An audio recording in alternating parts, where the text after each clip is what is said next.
বাংলাদেশ ইসলামী ছাত্র শিবির তৈরি করছে।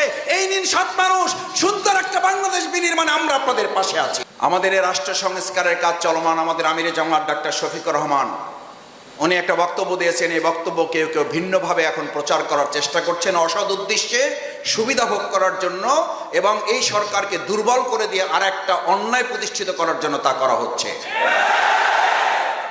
আমিরে জামাত স্পষ্ট করে বলেছেন, 15.5 বছরে এই বাংলাদেশকে ভেঙে চুরে খান খান করে দেওয়া হয়েছে।